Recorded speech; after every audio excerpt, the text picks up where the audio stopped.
അസ്സലാമു അലൈക്കും വറഹ്മത്തുള്ളാഹി വബറകാതുഹു. ബിസ്മില്ലാഹിർ റഹ്മാനിർ റഹീം. അൽഹംദുലില്ലാഹി റബ്ബിൽ ആലമീൻ. വസ്സലാത്തു വസ്സലാമു അലാ അഷ്റഫിൽ മുർസലീൻ വഅലാ ആലിഹി വസ്വഹ്ബിഹി അജ്മഈൻ. അമ്മാ ബഅദ്. സ്നേഹവസന്തം എന്ന റബീഇ ക്യാമ്പയിനിൻ്റെ മറ്റൊരധ്യായത്തിലേക്ക് ഏവർക്കും സ്വാഗതം. നമ്മുടെ മക്കൾ നന്നാവാൻ, അവർ സൽപാന്താവിലേക്ക് കടന്നു വരാൻ എന്തൊക്കെ കാര്യങ്ങളാണ് നമ്മൾ ശ്രദ്ധിക്കേണ്ടത് എന്നതിനെക്കുറിച്ചാണ് നമ്മൾ പറഞ്ഞുകൊണ്ടിരിക്കുന്നത്. അവർ ഗർഭാശയത്തിലായിരിക്കുന്നത് മുതൽ അവരുടെ നാമകരണം മുതൽ ഓരോ ഘട്ടങ്ങളിലും നമ്മൾ ശ്രദ്ധിക്കേണ്ട നിരവധിയായ കാര്യങ്ങളുണ്ടെന്ന് കഴിഞ്ഞ ക്ലാസ്സിൽ നമ്മൾ സൂചിപ്പിക്കുകയുണ്ടായി. അതുപോലെ തന്നെയാണ് അവരോട് നമ്മൾ ഇടപഴകുന്ന സമയത്ത് വളരെ മാന്യമായും വളരെ നല്ല രീതിയിലും അവർക്കൊരു മാതൃകയാകുന്ന തരത്തിലേക്ക് നമ്മുടെ ജീവിതം, മാതാപിതാക്കളുടെ ജീവിതം മാറേണ്ടതുണ്ട് എന്നതാണ്. അത് ഉള്ളിൽ അങ്ങനെയല്ലെങ്കിൽ പോലും, നമ്മുടെ യഥാർത്ഥ സ്വഭാവം അതല്ലെങ്കിൽ പോലും മക്കളുടെ മുന്നിൽ വെച്ചുകൊണ്ട് നമ്മുടെ മോശപ്പെട്ട സ്വഭാവം പുറത്തെടുക്കാതിരിക്കാൻ വേണ്ടി ഓരോ രക്ഷിതാവും ശ്രദ്ധിക്കേണ്ടതുണ്ട്. മഹാനായിരിക്കുന്ന ഇബ്നു റബീഅ റളിയല്ലാഹു അൻഹു പറയുന്നുണ്ട്, ഞാൻ വളരെ ചെറിയ കുട്ടിയായിരിക്കുന്ന ഒരു കാലഘട്ടത്തിൽ നടന്ന ഒരു സംഭവം. എൻ്റെ വീട്ടിലേക്ക് ഹബീബായ റസൂലുള്ളാഹി സ്വല്ലല്ലാഹു അലൈഹി വസല്ലമ തങ്ങൾ വന്നു.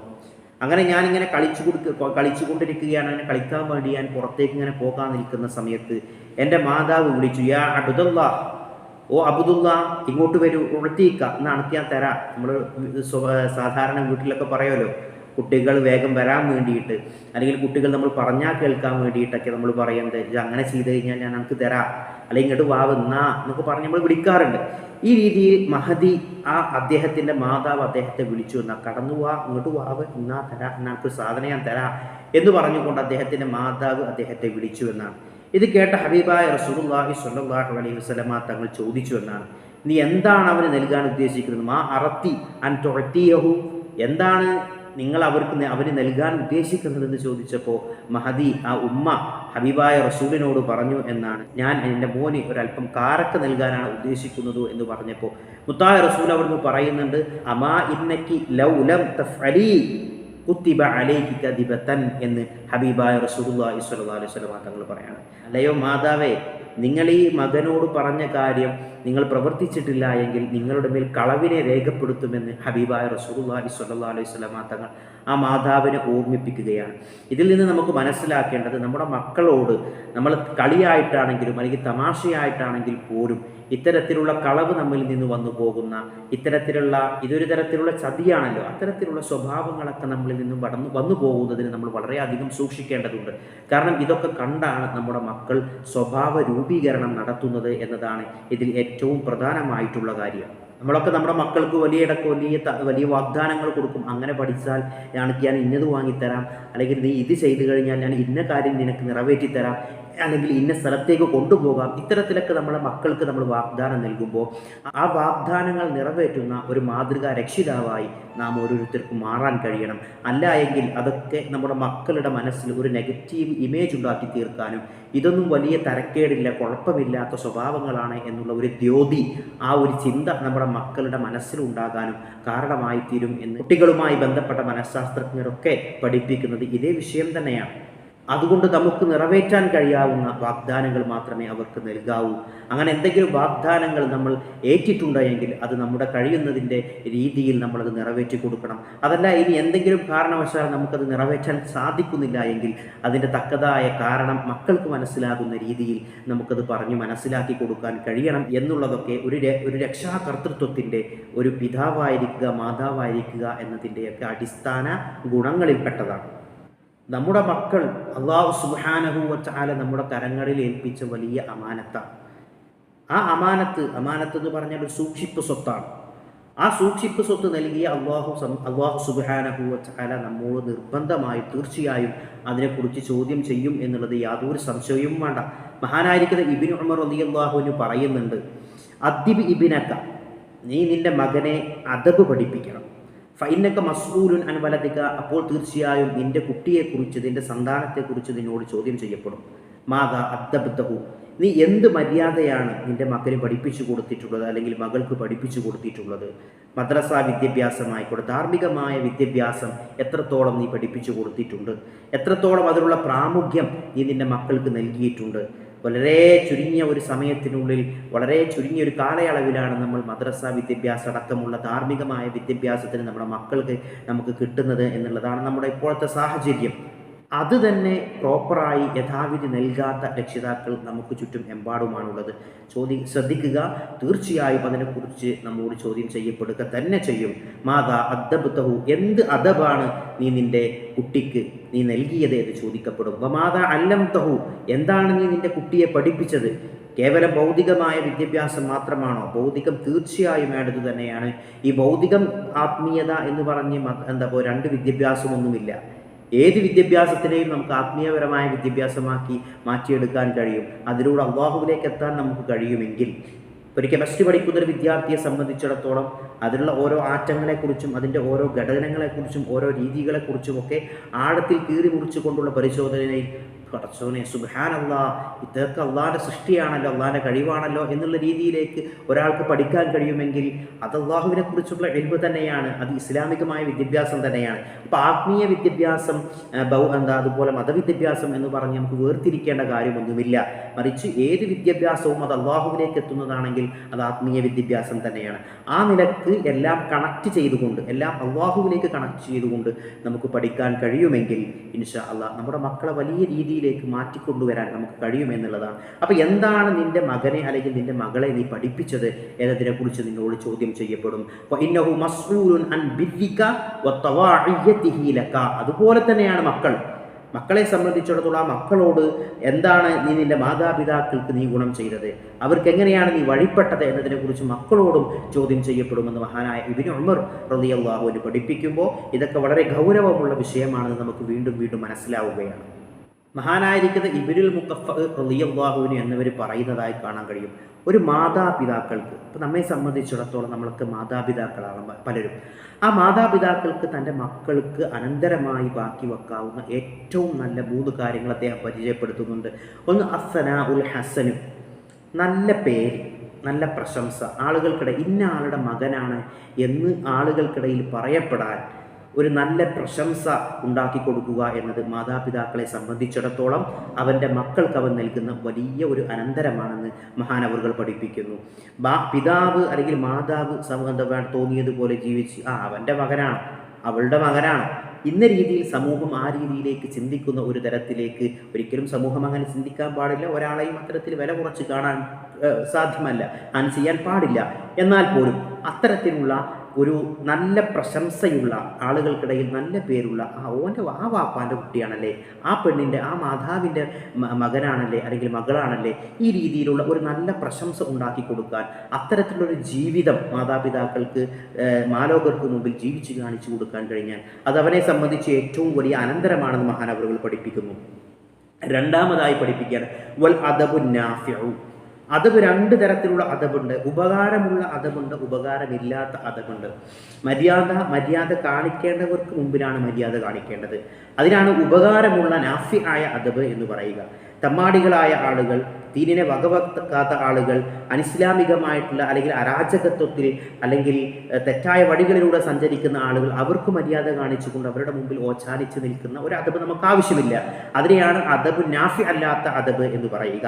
അത്തരത്തിലുള്ള അതബല്ലാതെ ഉപകാരമുള്ള, ഗുരുനാഥരെ ബഹുമാനിക്കുന്ന, അതുപോലെ തന്നെ മാതാപിതാക്കളെ ബഹുമാനിക്കേണ്ട ഓരോരുത്തരെയും ബഹുമാനിക്കേണ്ട അതബ് ഒരു മാതാപിതാക്കൾക്ക് തൻ്റെ മക്കൾക്ക് പഠിപ്പിച്ചു കൊടുക്കാൻ കഴിയുന്നുണ്ടോ? മഹാനവറുകൾ പഠിപ്പിക്കുന്നു. അതാണ് രണ്ടാമതായി ഒരു മാതാപിതാക്കൾക്ക് തൻ്റെ മകന് നൽകാവുന്ന ഏറ്റവും വലിയ അനന്തരം എന്ന് പറയുന്നു. മൂന്നാമത് വളരെ പ്രധാനപ്പെട്ടതാണ് വൽ ഇഖ്വാനു സ്വാലിഹൂൻ. നല്ല സച്ചരിതരായ, നല്ല സ്വാലിഹീങ്ങളായ സുഹൃത്തുക്കൾ ഉണ്ടാക്കി കൊടുക്കുക, കൂട്ടുകാർ ഉണ്ടാക്കി കൊടുക്കുക എന്നതും ഒരു മാതാപിതാക്കളെ സംബന്ധിച്ച് തൻ്റെ മക്കൾക്ക് നൽകാവുന്ന ഏറ്റവും നല്ല സമ്മാനമായി മഹാനവറുകൾ പഠിപ്പിക്കുകയാണ്. നമ്മുടെ മക്കൾ നന്നാകുന്നതിനും നമ്മുടെ മക്കൾ മോശമായി തീരുന്നതിനും വലിയ സ്വാധീനം ചെലുത്തുന്ന ഘടകമാണ് നല്ല സൗഹൃദങ്ങൾ ഉണ്ടാവുക എന്നത്. സ്കൂളിലേക്കടക്കം മദ്രസകളിലേക്കടക്കം നമ്മുടെ മക്കൾ പോകുമ്പോൾ നമ്മൾ എത്ര തന്നെ ശ്രദ്ധിച്ചു കഴിഞ്ഞാലും അവരൊക്കെ നന്മയുടെ വഴിയിൽ നിന്ന് മാറിപ്പോകാൻ ഇത്തരത്തിലുള്ള തെറ്റായ കൂട്ടുകെട്ടുകൾ ഉണ്ടായി തീർക്കും എന്നത് നമുക്ക് അനുഭവമുള്ള കാര്യങ്ങളാണ്. നിസ്കരിക്കാത്ത, നോമ്പ് യഥാവിധി അനുഷ്ഠിക്കാത്ത, ചീത്ത സ്വഭാവമുള്ള ദുശ്ചിന്തകളുള്ള മക്കളുടെ കൂടെയാണ് നമ്മുടെ മക്കളുടെ നടത്തം അല്ലെങ്കിൽ സഹവർത്തിത്വമെങ്കിൽ സ്വാഭാവികമായും ചാരിയാൽ ചാരിയത് മണക്കും എന്ന് പറയപ്പെടുന്നത് പോലെ അവരുടെ സ്വഭാവത്തിൻ്റെ അംശങ്ങൾ നമ്മുടെ മക്കളിലേക്ക് എത്രയും, ഈ മക്കളുടെ പ്രത്യേകത എന്ന് പറഞ്ഞാൽ തന്നെ എത്രയും പെട്ടെന്ന് ബാക്കിയുള്ളവരിൽ നിന്ന് പകർത്താനുള്ള ഒരു വാഞ്ച, ആ ഒരു താല്പര്യം ഉണ്ടാകും എന്നുള്ളത് വളരെ സുപരിചിതമാണ്. മഹാന്മാർ നമ്മെ പഠിപ്പിച്ചിരിക്കുന്ന ഒരു വാചകമാണ് ലാഇബ് ഇബ്നക സബ്അൻ. 7 വയസ്സാകുന്നതിന് ആദ്യത്തെ നിന്റെ മകൻ അല്ലെങ്കിൽ മകൾ ജനിച്ച് ആദ്യത്തെ 7 വർഷം ലാഇബ് ഇബ്നക സബ്അൻ, 7 വയസ്സുവരെ നീ അവരോടൊത്ത് കളിക്കണം, അവരോടൊപ്പം കളികളിൽ ഏർപ്പെടണം, വിനോദങ്ങളിൽ ഏർപ്പെടണം, അവരോടൊപ്പം അവരിൽ ഒരാളായി അവരിലേക്ക് ഇറങ്ങിച്ചെന്നുകൊണ്ട് പെരുമാറാൻ നമ്മൾ തയ്യാറാവണം. രണ്ടാമതായി പറയുക അദ്ദിബുഹു സബ്അൻ, അടുത്ത 7 വയസ്സ്, അതായത് 7ാമത്തെ വയസ്സ് മുതൽ 14ാമത്തെ ഒരു കൗമാരത്തിൻ്റെ തുടക്ക കാലഘട്ടം വരെ അദ്ദിബുഹു, അവരെ നീ അദബ് പഠിപ്പിക്കണം. അദബ് എന്ന് പറഞ്ഞാൽ പരിശുദ്ധ ശറഅ് നിസ്കാരം കൊണ്ട് കൽപ്പിക്കാൻ പറഞ്ഞത് ആ കാലഘട്ടത്തിലാണ്. അത് ചെയ്തിട്ടില്ലെങ്കിലുള്ള നിഷ്കർഷിക്കപ്പെടുന്ന ശിക്ഷ നമ്മൾ കരുതേണ്ടത് ആ മാസം. ഇത്തരത്തിൽ അടുത്ത 7 വയസ്സ് വരെ, അതായത് 7 മുതൽ 14 വയസ്സിൻ്റെ ഗ്യാപ്പിലുള്ള ആ പ്രായത്തിൽ നിന്റെ മകനെ നീ അദബ് പഠിപ്പിക്കണമെന്ന് മഹത്തുക്കൾ നമ്മെ പഠിപ്പിക്കുന്നു. അപ്പോൾ സ്വാഹിബുഹു സബ്അൻ, 14 മുതൽ 21 വയസ്സുവരെ അവരെ നമ്മൾ ആക്രോശിക്കുകയോ അവരെ നമ്മൾ അവരുടെ കൂടെ കളിക്കുകയോ അതല്ല വേണ്ടത്. മറിച്ച് അവരുടെ കൂടെ, അവരുടെ ഒരു കൂട്ടുകാരനായി ആ ഒരു രീതിയിലാണ് നമ്മുടെ പാരൻറ്റിങ് നമ്മൾ വളർത്തിയെടുക്കേണ്ടത്. മക്കൾ ഈ കാലത്തുള്ള പ്രത്യേകിച്ചും മക്കളുടെ അടുത്തൊന്നും നമ്മുടെ ഈ ഒരു പൂർവികരായ ആളുകളൊക്കെ നമ്മൾ നേരിട്ടിരുന്നത് പോലെ അവരുടെ ഒരു രക്ഷാകർത്തൃത്വ രീതി പോലെയുള്ള രീതിയൊന്നും ഇനിയത്തെ കുട്ടികളിലേക്ക് നടക്കുകയില്ല. കാരണം കാലം മാറുമ്പോൾ, തലമുറ മാറുന്നതിനനുസരിച്ച് കുട്ടികളിലുള്ള സ്വഭാവം മാറുന്നുണ്ട്. അപ്പോൾ അതുകൊണ്ട് തന്നെ സ്വാഹിബുഹു സബ്അൻ, അവരോടൊത്ത് അവരുടെ ഒരാളായി അവരുടെ ഒരു ചങ്ങാതിയെപ്പോലെ നിന്നുകൊണ്ട് അവരുടെ കാര്യങ്ങൾ ചോദിച്ചു മനസ്സിലാക്കുകയും അവർക്ക് വേണ്ട കാര്യങ്ങൾ നമ്മൾ ചെയ്തു കൊടുക്കുകയും അവരുടെ പ്രശ്നങ്ങൾ നമ്മൾ പഠിക്കുകയും ചെയ്യണമെന്നാണ് മഹത്തുക്കൾ നമ്മെ പഠിപ്പിക്കുന്നത്. എത്രമാത്രം അർത്ഥവത്തായിരിക്കുന്ന കാര്യമാണ് ആ വാക്കുകൾ. സുമ്മുത്തുറുഹുലി തജാറുബി എന്നാണ് പിന്നെ മഹത്തുക്കൾ നമ്മുടെ. പിന്നെ അദ്ദേഹത്തിൻ്റെ ആ കുട്ടിയുടെ വഴിക്ക് പരിശീലനത്തിനായി നിങ്ങൾ വിടുക, പിന്നെ അവനായി അവൻ്റെ പാടായി എന്നുള്ളതാണ് പറയുന്നത്. അപ്പോൾ ഈ രീതിയിലാണ് മഹത്തുക്കൾ ഈ സന്താന പരിപാലനത്തിൻ്റെ ഓരോ ഘട്ടങ്ങൾ പറയുന്നത്. ആദ്യത്തെ 7 വയസ്സിൽ നീ അവരുടെ കൂടെ കളിക്കണം, അല്ലെങ്കിൽ അവളുടെ കൂടെ കളിക്കണം. അടുത്ത 7 വയസ്സ് വരെ അവരുടെ കൂടെ നീ അദബ് പഠിപ്പിച്ചു കൊടുക്കാൻ വേണ്ടി നിൽക്കണം.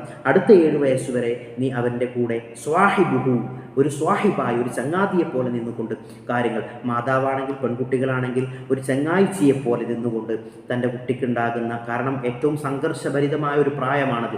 ശരീരത്തിൽ ഒരുപാട് ഹോർമോണിക്കൽ ചേഞ്ചുകൾ ഉണ്ടാകുന്ന, ശാരീരികവും മാനസികമായ ചിന്തകൾ വളരുന്ന, അതിനുള്ള മാറ്റങ്ങൾ സംഭവിക്കുന്ന, ഒരു കൊടുങ്കാറ്റുണ്ടാകുന്ന പ്രായത്തിലുണ്ടാകുന്ന ഒരു പ്രായമാണത്. അപ്പോൾ ആ സമയത്ത് അവരെ നമ്മൾ ആക്രോശിക്കുവാനും ആ രീതിയിൽ നമ്മോട് ഇടപെട്ട് കഴിഞ്ഞാൽ ഒരുപക്ഷെ അവർക്ക് വെറുപ്പാണ് ഉണ്ടാകുക. നമുക്കൊക്കെ അനുഭവമുള്ള കാര്യങ്ങളാണത്. അപ്പോൾ അതുകൊണ്ട് സ്വാഹിബുഹു, അവരുടെ കൂടെ നിന്ന് ഒരു ചങ്ങാതിയെപ്പോലെ അവരുടെ കാര്യങ്ങൾ മനസ്സിലാക്കിക്കൊണ്ട് നമുക്ക് മുന്നേറാൻ കഴിഞ്ഞാൽ നമ്മുടെ മക്കളുടെ യഥാവിധിയുള്ള വളർച്ചയിൽ, അവരുടെ മാനസികമായിട്ടുള്ള വികാസത്തിലൊക്കെ യഥാവിധി ഇടപെടാൻ നമുക്ക് കഴിയുമെന്നതാണ് ഇതിൽ നിന്ന് മനസ്സിലാക്കേണ്ടത്. അപ്പോൾ മാത്രമാണ് നമുക്ക് അദബുള്ള, മര്യാദയുള്ള ഒരു സന്താനത്തിനെ വളർത്തിയെടുക്കാൻ കഴിയുള്ളൂ എന്നുള്ളതാണ്. അദബ് എന്നതൊരു ജീവിതത്തിൽ നഷ്ടപ്പെട്ടുകൊണ്ടിരിക്കുന്ന ഒരു തലമുറയാണ് നമുക്ക് മുമ്പിൽ വളർന്നുകൊണ്ടിരിക്കുന്നത്. ലൈസൽ യതീമുല്ലദീ ഖദ് മാത വാലിദുഹു ഇന്നൽ യതീമ യതീമുൽ ഇൽമി വൽ അദബി എന്ന് മഹത്തുക്കൾ പാടി പറഞ്ഞത് നമുക്ക് കേട്ടിട്ടുണ്ട്. യഥാർത്ഥത്തിൽ മാതാപിതാക്കൾ മരിച്ച ആളല്ല യഥാർത്ഥ യതീം എന്ന് പറയുന്ന അനാഥൻ. പിന്നെ യഥാർത്ഥത്തിലുള്ള അനാഥൻ ആരാണ്? ഇന്നൽ യതീമ യതീമുൽ ഇൽമി വൽ അദബി, ഇൽമും അദബുമില്ലാത്ത ആളാണ് യഥാർത്ഥ അനാഥൻ എന്ന് മഹത്തുക്കൾ പാടിത്തരുന്നത് പോലെ. അപ്പോൾ ആ അദബ് അത്രത്തോളം പ്രധാനപ്പെട്ടതാണെന്ന് നമ്മൾ മനസ്സിലാക്കിയിട്ടുണ്ട്. ഹബീബായ റസൂലുള്ള ഈ വിഷയത്തെ, അദബിൻ്റെ മര്യാദയുടെ പ്രാധാന്യത്തെക്കുറിച്ചുള്ള ലഅൻ യുഅദ്ദിബ റജുലു വലദഹു ഖൈറും മിൻ അൻ യതസദ്ദഖ ബിസ്വാഹിൻ, ഒരാളൊരു സ്വാഹ്, അതായത് ഒരുപാട് സമ്പാദ്യങ്ങൾ സ്വതക്ക ചെയ്യുന്നതിനേക്കാൾ അയാൾക്ക് ഏറ്റവും നല്ലത് അദ്ദേഹത്തിൻ്റെ മകനെ അല്ലെങ്കിൽ മകളെ അദബ് പഠിപ്പിക്കലാണ് എന്ന് ഹബീബായ റസൂലുള്ള പറയുകയാണ്. അവിടുത്തെ തിരു ഹദീസുകളൊക്കെ നമ്മൾ എടുത്ത് പരിശോധിക്കുന്ന സമയത്ത് ഇതുമായി വളരെ ബേസിക് ആയിട്ടുള്ള കാര്യങ്ങളിൽ പോലും റസൂലുള്ളാഹിൻ്റെ അധ്യാപനങ്ങൾ അവിടുന്ന് തൻ്റെ കൂടെ ഭക്ഷിക്കാനിരിക്കുന്ന കുട്ടികളെയൊക്കെ നല്ല രീതിയിൽ അദബ് പറഞ്ഞു പഠിപ്പിച്ചിരുന്ന, അതിന് കിട്ടുന്ന സന്ദർഭങ്ങളൊക്കെ ഉപയോഗപ്പെടുത്തിയിരുന്ന നിരവധി സംഭവങ്ങൾ നമുക്ക് കാണാൻ കഴിയും. മഹാനായിരിക്കുന്ന അംർ ഇബ്നു അബീ സലമ റളിയല്ലാഹു അൻഹു പറയാണ്, ഞാൻ ബാല്യകാലത്ത് നബി സല്ലല്ലാഹു അലൈഹി വസല്ലമ തങ്ങളുടെ കീഴിൽ ഇങ്ങനെ ജീവിച്ചു കൊണ്ടിരിക്കുന്ന സമയത്ത് ഒരിക്കൽ റസൂലുള്ളാഹിന്റെ കൂടെ ഒരു സുപ്രയിൽ, ഒരു പാത്രത്തിൽ ഭക്ഷണം കഴിക്കാൻ വേണ്ടി ഞാൻ ഇരുന്ന സമയത്ത് അവിടുന്ന് ഹബീബായ റസൂലുള്ളാഹി പറഞ്ഞു, യാ ഗുലാം, കുട്ടി, സമ്മില്ലാഹ്, അല്ലാഹുവിന്റെ പേര് നീ പറയണം, ബിസ്മില്ല ചൊല്ലണം. വകുൽ ബിയമീനിക, നിന്റെ വലത് കൈ കൊണ്ട് നീ ഭക്ഷിക്കണം. വകുൽ മിമ്മാ യലീക, നിന്റെ പാത്രത്തിൽ നിന്ന്, നിന്റെ അടുത്തുള്ളതിൽ നിന്ന് നീ ഭക്ഷിക്കണം എന്ന് തുടങ്ങി ഇത്തരത്തിലുള്ള ഈ രീതിയിലുള്ള ഹദീസുകൾ നിരവധിയായി നമുക്ക് കാണാൻ കഴിയും. അപ്പോൾ ടേബിൾ മാനേഴ്സ് പഠിപ്പിക്കുക എന്ന് പറഞ്ഞാൽ ആളുകളോട് എങ്ങനെ പെരുമാറണം, മാനേഴ്സ് എന്താണ്, ആളുകളോട് എന്ത് പറഞ്ഞാൽ മാത്രം നമ്മൾ കോപിക്കണം, തിരിയണം, ഈ രീതിയിലുള്ള ഏറ്റവും ബേസിക് ആയിട്ടുള്ള കാര്യങ്ങളിൽ പോലും നമുക്ക് റസൂലുള്ളാഹിയുടെ അധ്യാപനങ്ങളുണ്ട്. കുട്ടികളെ നമ്മൾ പരിഗണിക്കുക, നമ്മുടെ ജീവിതത്തിൻ്റെ ഒരു ഭാഗമായിക്കൊണ്ട് ഏത് ഘട്ടങ്ങളിലും അവരൊക്കെ പരിഗണിക്കും. റസൂലുള്ളാഹി സ്വല്ലല്ലാഹു അലൈഹി വസല്ലമ തങ്ങളുടെയൊക്കെ മക്കളോടുള്ള പരിഗണന എത്രത്തോളം മഹാനായിരിക്കുന്ന സഹൽ ഇബ്നു സഅദ് റളിയല്ലാഹു അൻഹുവിൽ നിന്ന് റിപ്പോർട്ട് ചെയ്ത ഒരു ഹദീസിൽ കാണാം. ഒരിക്കൽ ഹബീബായ റസൂലുള്ളാഹി സ്വല്ലല്ലാഹു അലൈഹി വസല്ലമ തങ്ങൾക്ക് ഒരാൾ ഒരു പാനീയം ഹദിയയായി വന്നുകൊണ്ട് കൊടുത്തു എന്നാണ്. അങ്ങനെ ഹബീബായ റസൂലിൻ്റെ ഒരു ശീലം എന്താണെന്ന് വെച്ച് കഴിഞ്ഞാൽ ഹബീബിന് എന്ത് കിട്ടിയാലും അല്പം അതിൽ നിന്ന് ഭക്ഷിക്കുകയും നബി തങ്ങളുടെ വലതുഭാഗത്തേക്ക്, അങ്ങനെ സദസ്സിലിരിക്കുന്ന ആളുകൾക്ക് മൊത്തം അത് വിതരണം ചെയ്യുന്ന ഒരു രീതിയാണ് മുത്തായ റസൂലിനുള്ളത്. അങ്ങനെ അന്ന് റസൂലുള്ളാഹിന്റെ വലതുവശത്ത് ഇരുന്നിരുന്നത് അബ്ദുല്ലാഹി ഇബ്നു അബ്ബാസ് റളിയല്ലാഹു അൻഹു ആയിരുന്നു. അദ്ദേഹമാണെങ്കിൽ അന്ന് വലിയ ചെറിയ കുട്ടിയാണ്. മഹാനായിരിക്കുന്ന അബ്ബാസ് റളിയല്ലാഹു അൻഹുവിൻ്റെ മകൻ അബ്ദുള്ള എന്നവരായിരുന്നു. എന്നാൽ ഇടതുഭാഗത്താവട്ടെ അദ്ദേഹത്തെക്കാൾ പ്രായത്തിൽ കവിഞ്ഞ ഒരു വയോധികനായ ആളായിരുന്നു ഇടതുഭാഗത്ത് റസൂലുള്ളാഹിൻ്റെ അടുത്തിരുന്നിരുന്നത്. റസൂലുള്ളാഹിൻ്റെ ആ പരിഗണന നമ്മളാണെങ്കിൽ എന്താ ചെയ്യുക, ആദ്യം മുതിർന്നവർക്ക് കൊടുക്കുക എന്നതല്ല റസൂലുള്ളാഹി അവിടെ ചെയ്തത്. മറിച്ച് ആ കുട്ടിയെ, മഹാനായിരിക്കുന്ന അബ്ദുല്ലാഹി ഇബ്നു അബ്ബാസ് റളിയല്ലാഹു അൻഹുവിനെ അവിടുന്ന് റസൂലുള്ളാഹി പരിഗണിക്കുകയാണ്. അങ്ങനെ ആ കുട്ടിയോട് ചോദിക്കുകയാണ്, കുട്ടി, അതഅ്ദനുലി അൻ ഉഅ്തിയ ഹഉലായി, എന്നാൽ ഇടതിരിക്കുന്ന മുതിർന്നവരെ മാനിക്കണമല്ലോ. അല്ലാഹുവിൻ്റെ റസൂൽ പറഞ്ഞു, ഓ കുട്ടി അബ്ദുള്ള, ഞാൻ ഈ പാനീയം ഇടതുവശത്തിരിക്കുന്ന അദ്ദേഹത്തിന് കൊടുക്കുന്നതിന് നിങ്ങൾ സമ്മതം തരുമോ എന്ന് റസൂലുള്ളാഹി പരിഗണിക്കുകയാണ് ആ കുട്ടിനെ. ആ കുട്ടിയുടെ മനസ്സിൽ എന്തായിരിക്കും റസൂലുള്ളാഹിക്ക് ഉണ്ടാകുന്ന സ്ഥാനം എന്ന് നമ്മൾ മനസ്സിലാക്കുക. നമ്മൾ വലിയ സദസ്സിലിരിക്കുന്ന ആ സദസ്സിൻ്റെ ഗാംഭീര്യം നമ്മൾ മനസ്സിലാക്കുക. അത്രയും വലിയൊരു സദസ്സിൽ വെച്ചുകൊണ്ട് ഈ കുട്ടിയോട് അള്ളാഹുവിൻ്റെ റസൂൽ പരിഗണിക്കുകയാണ്. അപ്പോൾ പരിഗണിക്കുമ്പോൾ ഇത്തരത്തിലുള്ള രീതിയിലൊക്കെ നമ്മുടെ കുട്ടികളെ നമ്മൾ പരിഗണിക്കുന്ന സമയത്ത് അതൊക്കെ അവരുടെ മനസ്സിൽ വല്ലാതെ ആഴത്തിൽ അത് സ്പർശിക്കുമെന്നത് മനസ്സിലാക്കുകയാണ്. അപ്പോൾ കുട്ടി പറഞ്ഞ, മഹാനായിരിക്കുന്ന അബ്ദുല്ലാഹി ഇബ്നു അബ്ബാസ് റളിയല്ലാഹു ഇബ്നു അബ്ബാസ് റളിയല്ലാഹു അൻഹു പറഞ്ഞു എന്നാണ്, ഞാൻ അതിന് സമ്മതം തരുന്നില്ല റസൂലേ, വല്ലാഹി ലാ ഊസിറു ബിനസ്രീബി മിൻക അഹദാ, അല്ലാഹുവിൻ്റെ റസൂലേ, അങ്ങയുടെ വിഹിതം വേറെ ആരെങ്കിലും തരികയാണെങ്കിൽ ചിലപ്പോൾ ഞാൻ എന്ത് പറയും, എന്താ ഇപ്പോൾ കൊടുത്തോളിന്ന് പറയും. പക്ഷെ അള്ളാഹുവിൻ്റെ റസൂലിൻ്റെ ആ ബറക്കത്താണ്, റസൂലിൻ്റെ കുടിച്ച പാനീയത്തിൻ്റെ ബാക്കി ബറക്കത്താണ്. അത് എൻ്റെ ശരീരത്തിനേക്കാൾ കൂടുതൽ ഞാൻ വേറൊരാളെ തിരഞ്ഞെടുക്കുന്നില്ല റസൂലേ, എനിക്ക് തന്നെ ആദ്യം അത് കിട്ടിയാൽ എനിക്ക് സന്തോഷമാകും എന്ന് മഹാനായിരിക്കുന്ന ഇബ്നു അബ്ബാസ് റളിയല്ലാഹു അൻഹു പറയുകയും മഹാനവറുകൾ അത് വാങ്ങി കുടിക്കുകയും ചെയ്തു എന്നുള്ളതാണ്. അപ്പോൾ അതിൻ്റെയൊക്കെ ഒരു ബറക്കത്താണ് അദ്ദേഹത്തിന് പിൽക്കാലത്ത് റഈസുൽ മുഫസ്സിരീൻ എന്നടക്കമുള്ള പല പേരുകൾ റസൂലുള്ളാഹി അദ്ദേഹത്തിന് വേണ്ടി പ്രാർത്ഥിക്കുകയൊക്കെ ചെയ്തിട്ടുണ്ട് എന്ന ചരിത്രമൊക്കെ വേറെയാണ്. അപ്പോൾ കുട്ടികളെ ഈ രീതിയിൽ നമ്മൾ പരിഗണിക്കുന്ന സമയത്ത് അവരുടെ മനസ്സിലത് ആഴത്തിൽ സ്വാധീനം ചെലുത്തും എന്നുള്ളതാണ് ഈ സംഭവത്തിൽ നിന്ന് നമുക്ക് മനസ്സിലാകുന്നത്. ഇത്തരത്തിൽ കുട്ടികളെ പരിഗണിക്കാൻ വേണ്ടി നമ്മൾ ശ്രദ്ധിക്കുക. എന്തെങ്കിലും വലിയ സദസ്സുണ്ടാകുമ്പോഴേ കുട്ടികളൊക്കെ ബൈക്കാണ്, ഇതെന്താ അവിടെ കുട്ടികളൊക്കെ മാറിന്നാണ്, ഈ രീതിയിൽ പറയാതെ, അതായത് ഒരു അലങ്കോലമാകുന്നില്ല എങ്കിൽ, അവരെ കൊണ്ട് ശല്യമൊന്നും ഉണ്ടാകുന്നില്ല എങ്കിൽ ആ കുട്ടികളെ പരിഗണിച്ചുകൊണ്ട് അവർ നല്ല രീതിയിൽ അവരെ നമ്മൾ നോക്കുന്ന സമയത്ത് അതൊക്കെ അവരുടെ സ്വഭാവത്തിലുള്ള മാറ്റങ്ങൾക്ക് കാരണമാകുമെന്നാണ് ഈ സംഭവത്തിൽ നിന്നൊക്കെ മനസ്സിലാക്കി വായിച്ചെടുക്കാൻ വേണ്ടി നമുക്ക് കഴിയുന്നത്. അതുപോലെ ശ്രദ്ധിക്കേണ്ട കാര്യമാണ് ഒന്നിലധികം മക്കളുള്ള രക്ഷിതാക്കളെ സംബന്ധിച്ചിടത്തോളം. മൂത്ത കുട്ടി ഉണ്ടായപ്പോൾ വലിയ പരിഗണനയും വലിയ സ്നേഹവും അവരുടെ വേണ്ട കാര്യങ്ങളൊക്കെ യഥാവിധി ചെയ്തു കൊടുക്കുകയും രണ്ടാമത്തെ കുട്ടിയായ സമയത്ത് അതിന് വേണ്ട രീതിയിലുള്ള ഒരു പരിഗണനയൊന്നും കൊടുക്കാതിരിക്കുകയും, അല്ലെങ്കിൽ മൂത്ത കുട്ടിയേക്കാൾ ഇളയ കുട്ടിയെ കൂടുതൽ സ്നേഹിക്കുന്ന, അവൻ്റെ മുമ്പിൽ വെച്ചുകൊണ്ട് അമിതമായി ഈ ഇളയ കുട്ടിയെ ലാളിക്കുന്ന ഈ രീതിയിലൊക്കെ തെറ്റായ പ്രവണതകൾ നമ്മൾ പല രക്ഷിതാക്കൾക്കും ഉണ്ടാകാറുണ്ട്. ഇതൊക്കെ നമ്മുടെ കുട്ടികളുടെ മനസ്സിൽ ആഴത്തിൽ ബാധിക്കും. പിൽക്കാലത്ത് അതൊക്കെ എന്നെ ആർക്കും വേണ്ട എന്നുള്ളൊരു രീതിയിലേക്ക് കുട്ടികൾ മനസ്സിലാക്കുക, അത് അവരുടെ സ്വഭാവ ദൂഷ്യത്തിലേക്കൊക്കെ വഴി തെളിയിക്കുമെന്നുള്ളതാണ്. ഹബീബായ റസൂലുള്ളാഹി സ്വല്ലല്ലാഹു അലൈഹി വസല്ലമ തങ്ങളുടെ സാന്നിധ്യത്തിൽ വെച്ചുകൊണ്ട് ഒരാൾ തൻ്റെ ഒരു മകനെ പിടിച്ച് ചുംബിക്കുകയും തൻ്റെ മടിയിൽ ഇരുത്തുകയും മറ്റേ ആളെ സൈഡിൽ ഇരുത്തുകയും ചെയ്തപ്പോൾ ഹബീബായ റസൂലുള്ളാഹി സ്വല്ലല്ലാഹു അലൈഹി വസല്ലമ തങ്ങൾ അയാളോട് പറഞ്ഞു, എന്താണ്, ഫമാ അദൽത ബൈനഹുമാ, നീ രണ്ടാൾക്കുമിടയിൽ നീതി കാണിച്ചില്ല, രണ്ട് മക്കളുടെയും ഇടയിൽ നീതി കാണിച്ചില്ല എന്ന് പറഞ്ഞ് ആ സ്വഹാബിയെ അവിടുന്ന് തിരുത്തിയ സംഭവം നമുക്ക് കാണാൻ കഴിയും. അപ്പോൾ ഇത്തരത്തിൽ നമ്മുടെ മക്കൾക്കിടയിൽ നീതി കാണിക്കാൻ, ആഴത്തിലുള്ള അവരുടെ സ്വഭാവത്തിൻ്റെ മാറ്റങ്ങളിലേക്ക് നമ്മുടെ ഓരോ ചെയ്തികളും നമ്മൾ അറിയാതെ കാരണമാകും എന്നുള്ള ആ ഒരു ബോധ്യം നമുക്ക് എവർക്കും ഉണ്ടായിട്ടില്ല എങ്കിൽ വലിയ വിലയാണ് നമ്മൾ അതിനൊക്കെ കൊടുക്കേണ്ടി വരിക. ഇനിയും ഒരുപാട് കാര്യങ്ങൾ ഇത് സംബന്ധമായി നമുക്ക് ചർച്ച ചെയ്യാനുണ്ട്. നമ്മുടെ മക്കളൊക്കെ വൈകുന്നേരങ്ങളിൽ നമ്മുടെ വീട്ടിലേക്ക് കയറി വരുന്ന സമയം, നാട്ടിലും സ്കൂളിലും അവരിടപെടുന്ന രംഗങ്ങളിലുമുള്ള അവരുടെ കൂട്ടുകെട്ട്, അതുപോലെ തന്നെ ഇതുമായി ബന്ധപ്പെട്ട് അവർക്ക് സമ്പത്ത് അല്ലെങ്കിൽ പൈസ അധികമായി നമ്മുടെ നൽകുന്ന രക്ഷിതാക്കൾ, അത് വെച്ച് അവർ ദുരുപയോഗം ചെയ്യുന്ന വഴികൾ, ഇതൊക്കെ ഇൻഷാ അല്ലാഹ് സവിസ്തരം നമുക്ക് പ്രതിപാദിക്കേണ്ടതുണ്ട്. ഇൻഷാ അല്ലാഹ് അത് അടുത്ത ക്ലാസ്സിലാകാം. അല്ലാഹു സുബ്ഹാനഹു വ തആല നമ്മുടെ മക്കളെയൊക്കെ സ്വാലിഹീങ്ങളിൽ ഉൾപ്പെടുത്തി അനുഗ്രഹിക്കുമാറാവട്ടെ എന്ന് പ്രാർത്ഥിച്ചു.